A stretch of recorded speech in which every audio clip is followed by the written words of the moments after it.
Awakening the Third Eye. Chapter number 15. Night Practice 3. The Whys and Hows of the Technique. Preparation.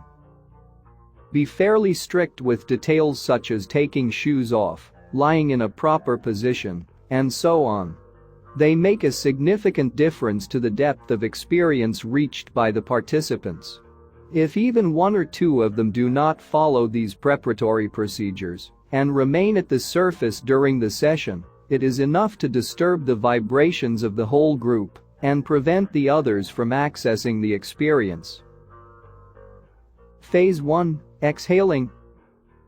Exhaling is the very last thing a human being does on this planet. Hence the use of the verb to expire, which means both to die and to breathe out.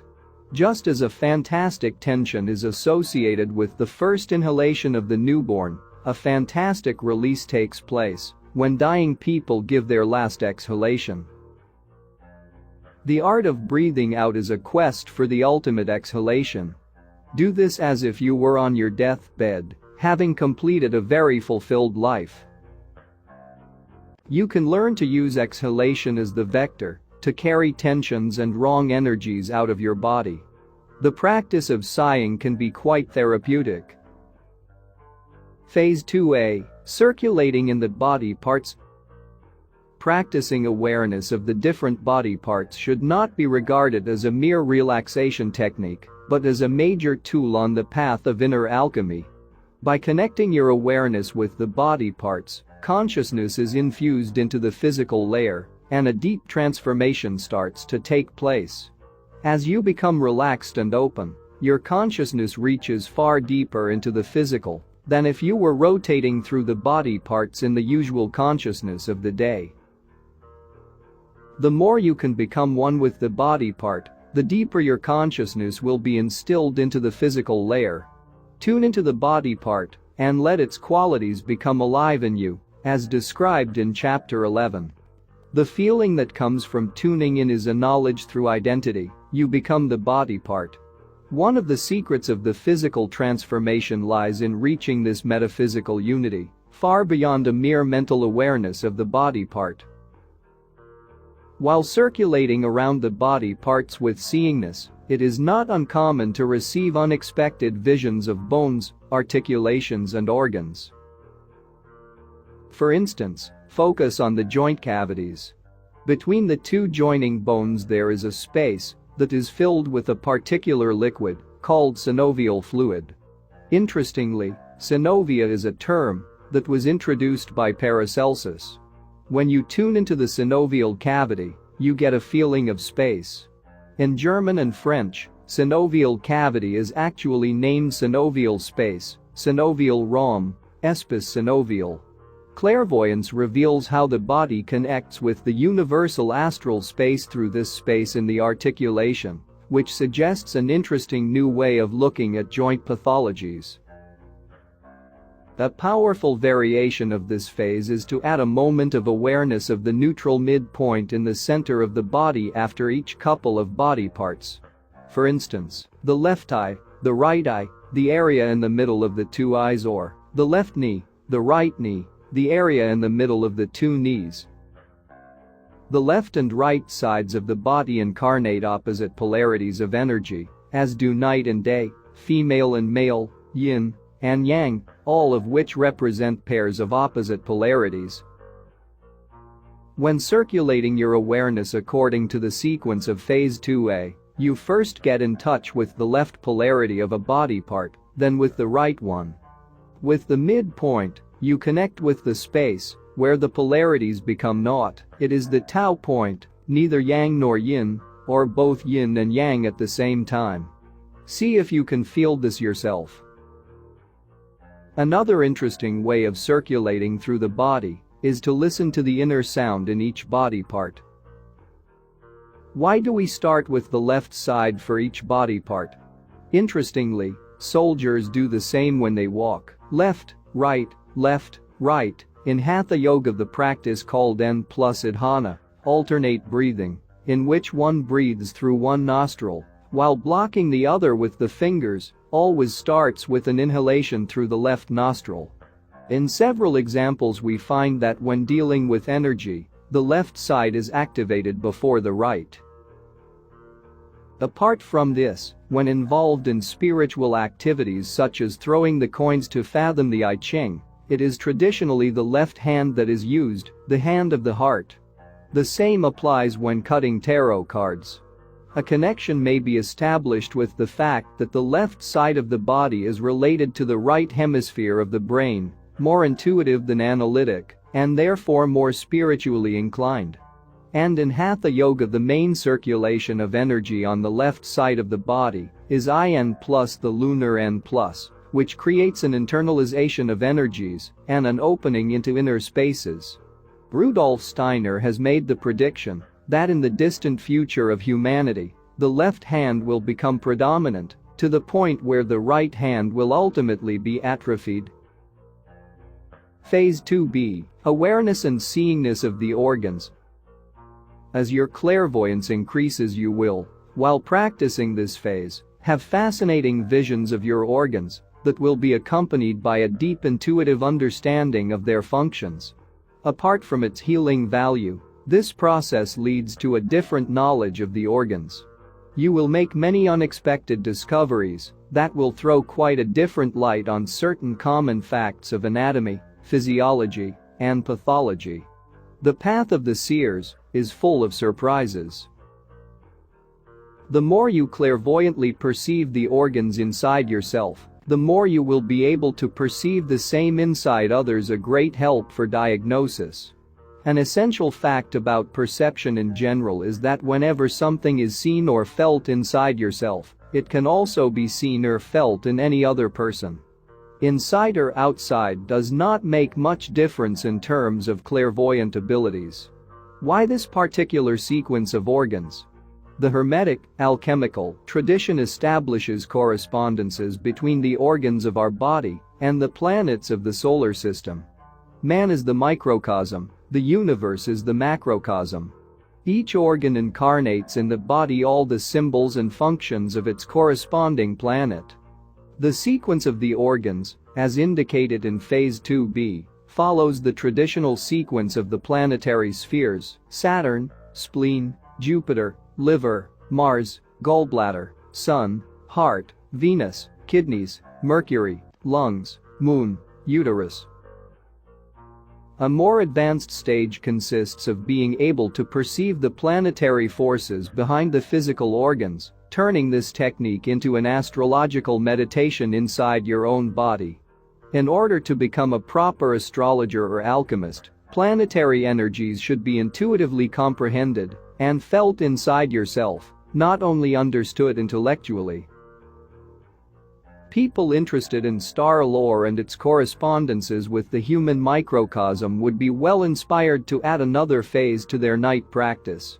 This consists of rotating around areas of the body, following the traditional correspondence with the constellations: Aries head, Taurus throat and neck, Gemini shoulders and shoulder blades, Cancer breast, Leo heart, Virgo intestines, Libra kidneys, Scorpio sexual organs, Sagittarius thighs, Capricorn knees, Aquarius ankles, Pisces feet. Mentally say the name of the constellation whilst being aware of the corresponding body area. Phase 3, awareness of the breath and countdowns. This is the part where everybody falls asleep. Even the worst insomniacs seem to collapse in the middle of this phase. But falling asleep is not necessarily wrong. Let us go back to an important point of theory. One of the purposes of night practice is to allow you to explore this razor's edge between sleeping and waking. If you remain fully awake throughout the practice, it means that you never cross the edge and this purpose is missed. On the other hand, if you fall asleep immediately and keep snoring till the end, the practice won't be so enlightening either. The problem is that, as soon as you reach the borderline between waking and sleeping, you lose your awareness. You are familiar with the waking state, and you are familiar with the sleeping state, but the separating space between the two is foreign to you. Each time you come near it you miss it, and you are immediately swallowed into the sleeping side. That is why this part of the technique will be much more powerful if you use a cassette or if somebody reads or speaks the instructions for you. You fall asleep, and very quickly the voice calls you back. Remain aware of your countdown. A few minutes later you fall asleep again, and the voice brings you back to the waking state again. So that you keep oscillating around the razor's edge, which is an excellent way to become more familiar with it. Gradually, you learn to retain more awareness while on the edge. With practice, you will reach an experience where you are both asleep and awake and aware at the same time. When you can stabilize yourself on the edge for more than a few seconds, your awareness becomes super awareness, and you get in touch with the mystery of the threshold. This is also the stage that will give you the capacity for an unusually quick recovery and make you a master sleeper of the Napoleon type.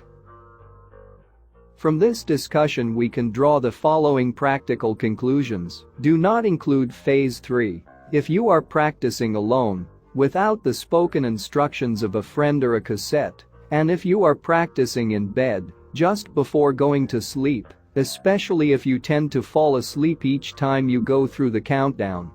Do include phase 3 if you have difficulty falling asleep. If you are practicing during the day to recover from fatigue.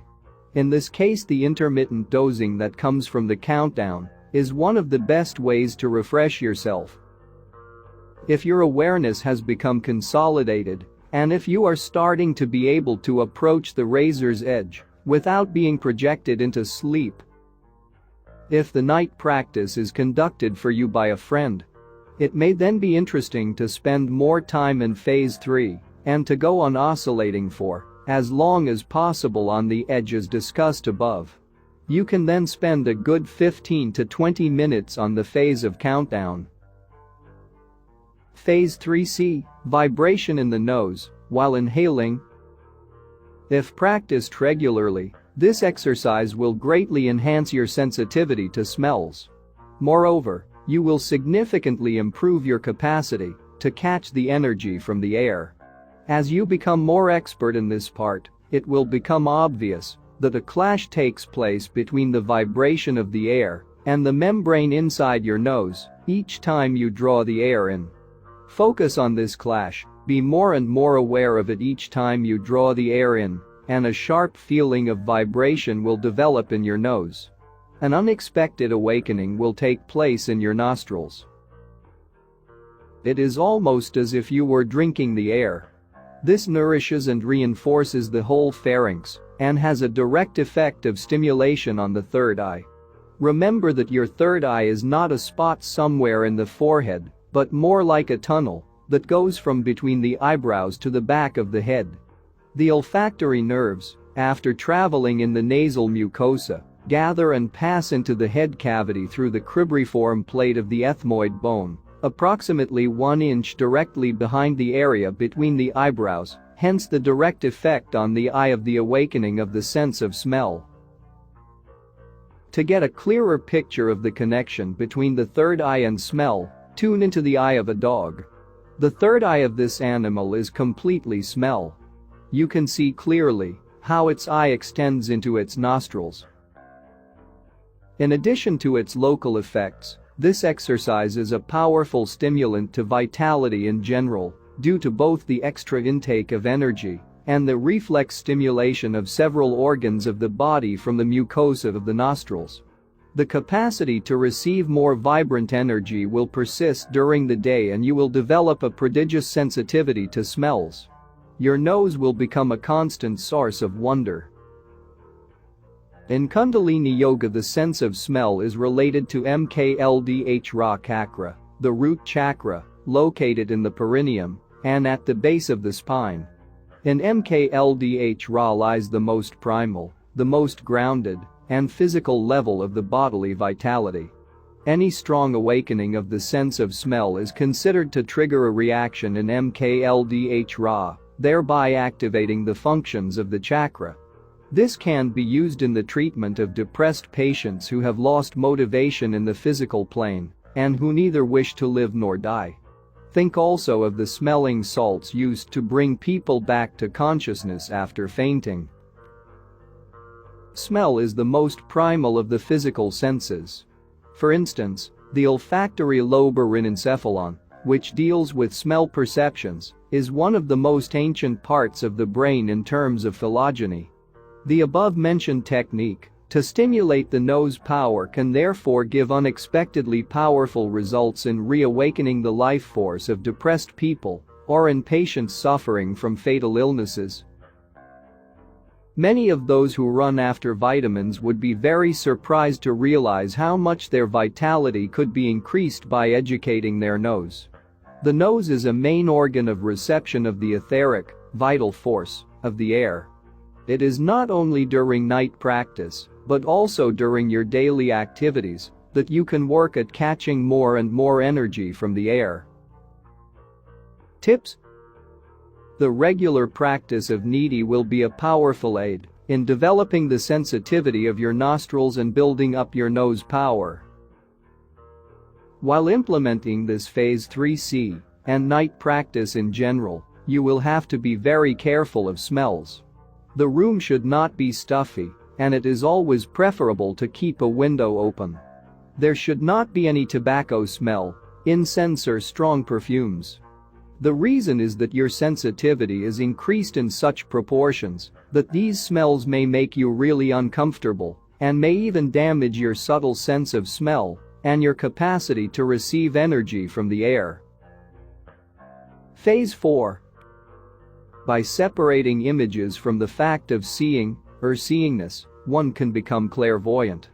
The same principle can be applied to the development of other subtle senses, hence this work of discerning the fact of hearing from the sounds, the fact of smelling from the smells, and so on.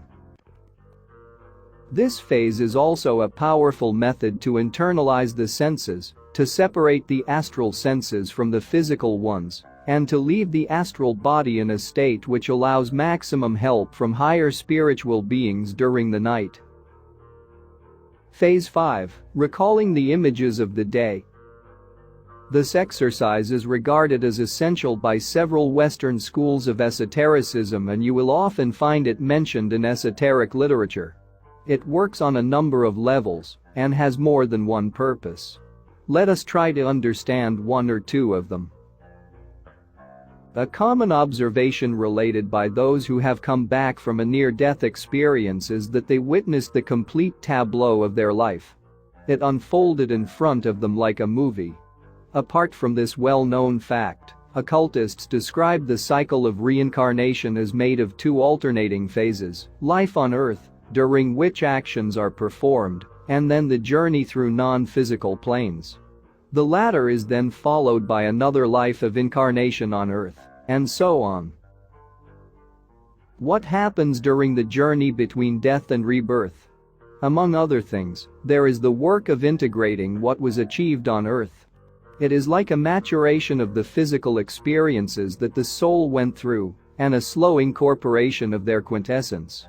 A crucial point is that the traveling soul is confronted with the impossibility of changing anything that was done during the incarnation on Earth. The soul can work at digesting the actions that were performed. It can try to prepare its next incarnation in the best possible way.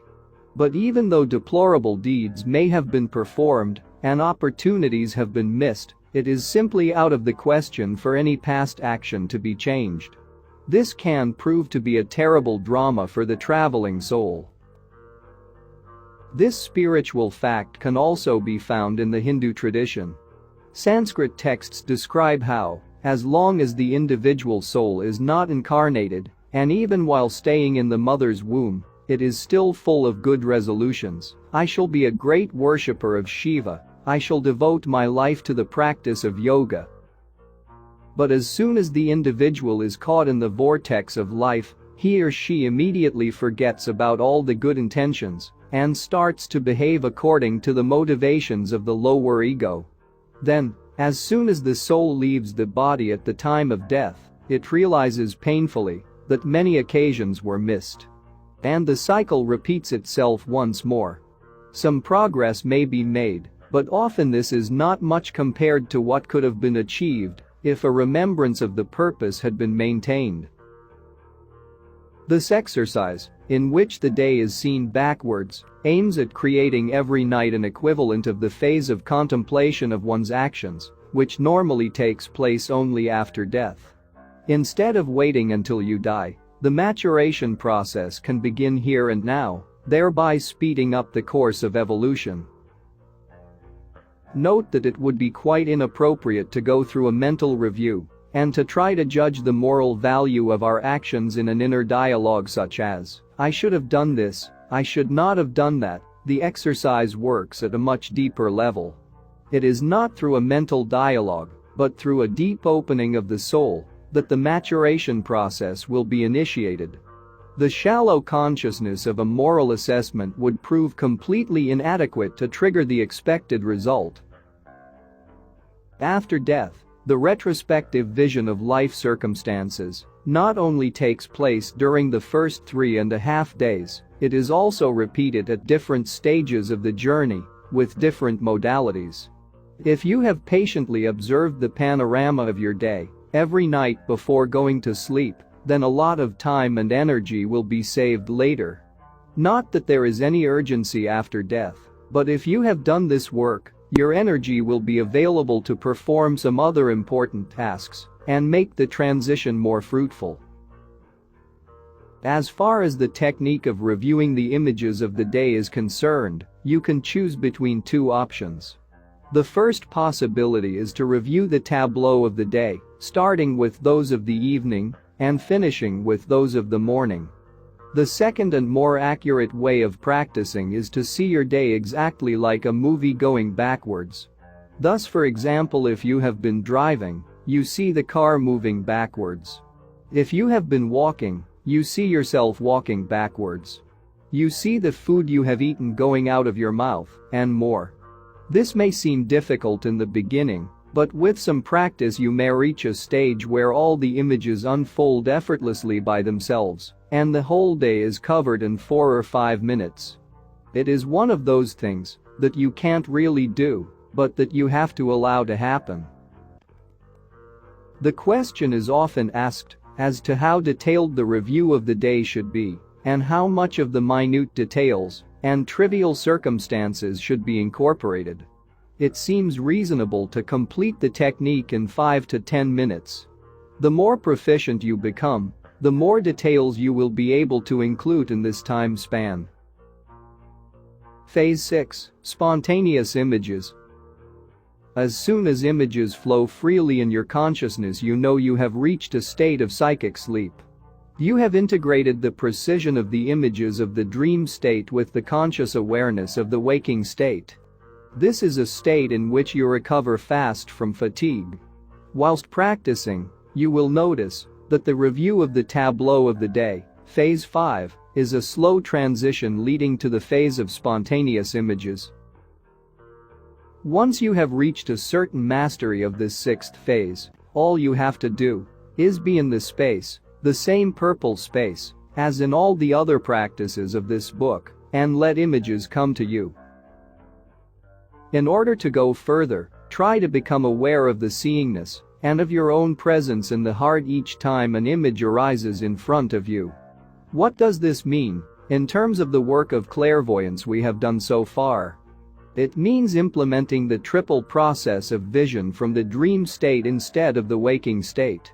It means extending your magic wand to the experiences of the night instead of using it only during the day.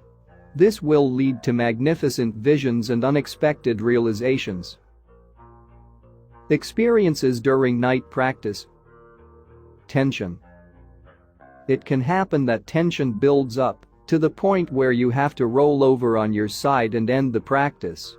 Usually, as soon as you are not on your back anymore and you have given up the practice for that night, the tension stops and you can fall asleep. This experience, which is similar to the build-up of tension that can occur during meditation, is due to energetic and emotional blockages. Don't try to force yourself to stay on your back at any cost, which can easily turn the practice into an ordeal.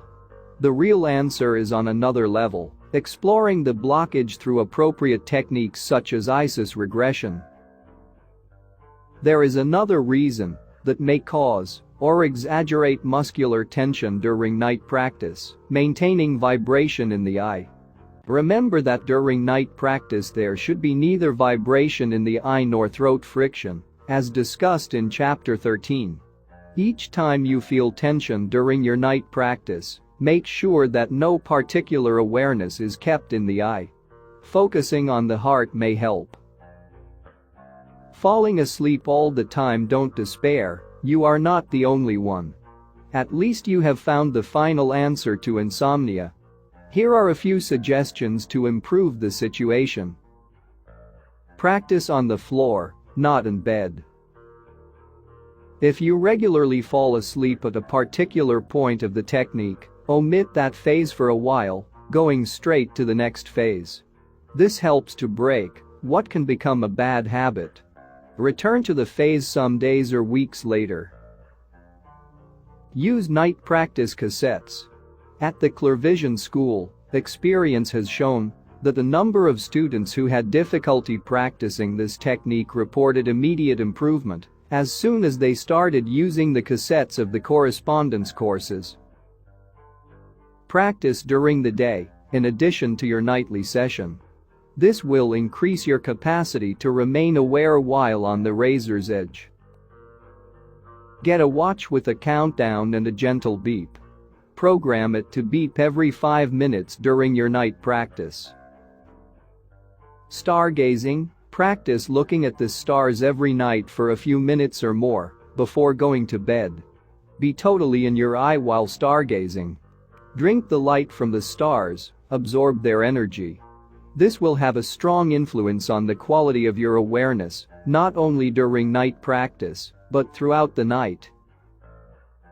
Basically, if you find it difficult to maintain vigilance during sleep, it is due to the weakness of your astral body and to a lack of bridges between the astral and physical layers.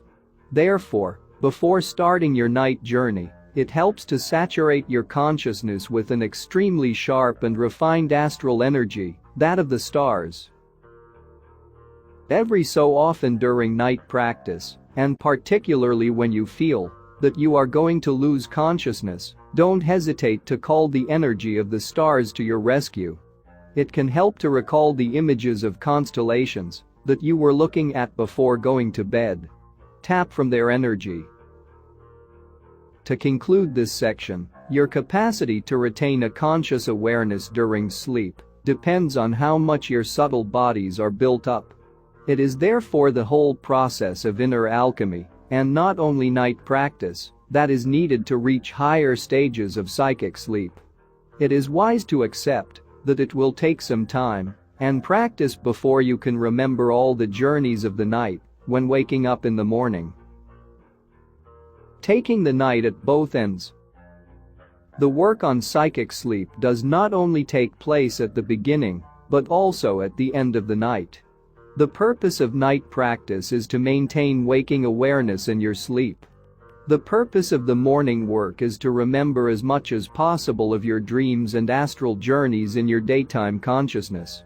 Here are a few suggestions for working in this direction. Morning sharing.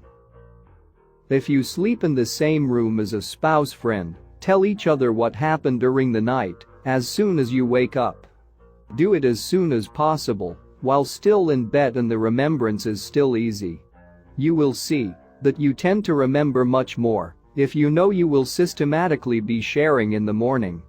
It will motivate your subconscious to retain more memory of the experiences of the night. If there are children around you, get them to tell you their dreams as soon as you greet them in the morning. A symbol used as a bridge. During your night practice in the evening, before sleep, make a strong resolution that the first thing you will do when recovering consciousness in the morning will be to try and remember what happened in the night. A good method is to choose a symbol, such as a star, a pentagram, or anything you judge appropriate, and to try at any cost to be aware of the symbol at the very moment of falling asleep and immediately when waking up. As soon as you recover your first thread of waking consciousness in the morning, recall the symbol. This creates a bridge between the two instants. Keep recalling your dreams across the buffer zone. The limit between being asleep and being awake is more like a space than a line. In the morning you first recover your consciousness in A, let us say. You may not be aware of it, but you will have to cross the whole space between A and B before you are fully awake. It happens automatically and unconsciously. Most people never notice it. Now suppose you remember a dream or an astral journey in A. By the time you reach B, you are very likely to have forgotten it again. So that, to bring memories back with you into the waking state, you have to recall them a few times as you are crossing the buffer zone. You will have to remember first in A, then in A1, then in A2, then in A3, then in B. Remember your dreams immediately, as soon as you recover a bit of waking consciousness. Otherwise you will end up in A3, or even in B without noticing it, and it will already be too late, everything having been forgotten. For the same reasons, remain extremely motionless in bed when you recover consciousness. By changing position you speed up the transition from A to B. As soon as your thread of conscious awareness is recovered in the morning, do not move and try to remember anything you can. Use the memory of the third eye. Here is a way of avoiding the hassles of the former recommendations and still remembering all that is important. As you develop your subtle bodies you will realize that you start to access a new form of memory, that of the eye. A number of things that have been completely forgotten by your conscious mind can be recalled immediately when you tap from the memory of your eye. This leads us to separate two memories, that of the mind and that of the eye. Interestingly enough, they do not register the same things. For instance, the memory of the eye remembers auras. If you have seen an aura 10 years ago, you can recall it instantly, just by tuning into the memory of the eye. This memory is much more reliable than the mental one. Maybe because it does not depend on the brain cells, the memory of the eye never forgets anything. And unlike the memory of the mind, the memory of the eye is completely effortless, things come back to you automatically. As far as nights are concerned, the mind tends to remember dreams, while the eye remembers astral travels and experiences of consciousness. So this memory of the eye is the true solution to the very common problem of morning amnesia. Unfortunately, there is no simple formula that can be applied to develop access to the memory of the eye. It comes as a result of the whole process of inner alchemy. But the point is, this memory of the eye is already present in many people. The problem is that they just don't think of tapping from it. When they have to remember something they search in their mind and don't even think of trying to remember from their eye. So, every morning go into your eye and try to remember from there. It will be like doing an aura reading of your night. If you live with somebody, you will discover that once you can remember your night experiences from your eye, you can also see what happened to them that night. As discussed before, the perceptions of the third eye are not confined to the limits of your skin. If you can never remember anything, wait for your next holidays and then, for 5 consecutive nights or so, wake up after each dream and note down everything you can remember. Keep a notepad, pen and torch by your bed. For some people it is enough to make a strong resolution before falling asleep in order to wake up after each and every dream. If this is not the case, then get an electronic watch to beep and wake you up every hour. If you have to spend a night on a train or in any situation where you have to doze rather than sleep, don't miss the chance of noting down all your dreams one after the other. Variation for acupuncturists. Practitioners of acupuncture, shiatsu and other areas of Oriental medicine will find it valuable to incorporate a phase of awareness of the meridians between phase 2, circulation through the body parts and the organs, and phase 3, awareness of the breath. This additional phase on the meridians is similar to the work of channel release, chapters 4 and 6, but without any rubbing, since the body remains completely motionless from the beginning to the end of night practice. If time is limited, then do the circulation of phase 2 only once. In each meridian, first try to sense the vibration or tingling, which is nothing other than the perception of the Kaya etheric energy. Then try to perceive the flow of the vibration in the meridian. It does not always flow in the direction indicated in the Chinese books. Then try to activate the flow by moving energy consciously along the line of the meridian, according to the technique of the little hands described in section 4.10. As far as the sequence of the meridians is concerned, follow the traditional order of the circulation of energy. Lung, colon, stomach, spleen, heart, small intestine, urinary bladder, kidney, heart constrictor, triple warmer, gallbladder, liver.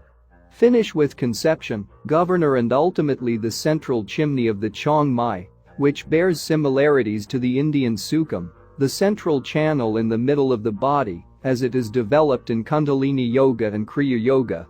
As the anatomical paths of the meridians are described in all the acupuncture books, interested readers are referred to the literature on the subject.